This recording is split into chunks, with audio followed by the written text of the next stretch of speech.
कोसर की नहर रहमत की कहानी।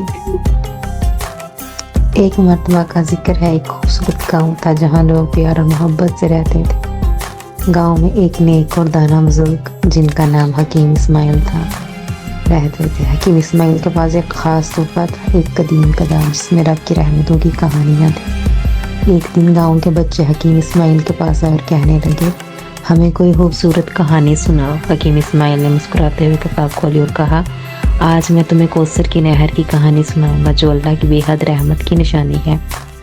हकीम इस्माइल ने बच्चों को बताया कि सूरत अल कौसर एक मुख्तसर मगर बहुत अहम सूरत है जो अल्लाह ताला ने अपने प्यारे नबी मोहम्मद सल्लल्लाहु अलैहि वसल्लम को अता फरमाई। इस सूरत में अल्लाह ताला ने अपने नबी को खुशखबरी दी कि उन्हें कौसर की नहर अता की गई है। ये नहर जन्नत में है और इसका पानी दूध से ज्यादा सफेद और शहद से ज्यादा मीठा है। लेकिन इस्माइल चचा, इस नहर का क्या मतलब है? एक बच्चे ने पूछा। हकीम इस्माइल ने जवाब दिया, कौसर की नहर दरअसल अल्लाह ताला की बेपनाह नेमतों और रहमतों की अलामत है। ये नहर हमें याद दिलाती है कि अल्लाह अपने नेक बंदों को बेहद बरकतें और खुशियाँ अता फरमाता है।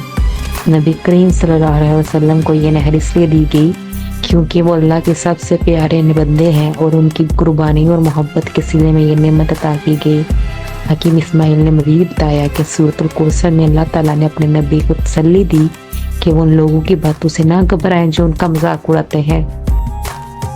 इन्ना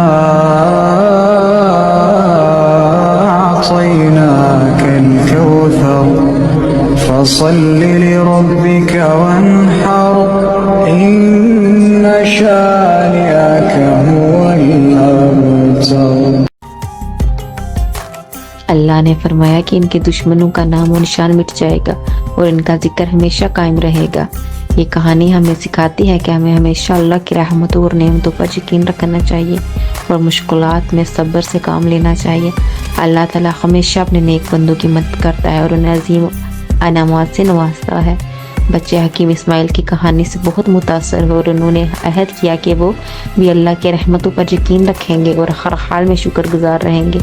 यूं कौसर की नहर की कहानी सुनकर गांव के बच्चों ने ये सीखा कि अल्लाह की रहमतें हर जगह मौजूद हैं, बस हमें उन्हें पहचानने और शुक्रगुजार होने की ज़रूरत है।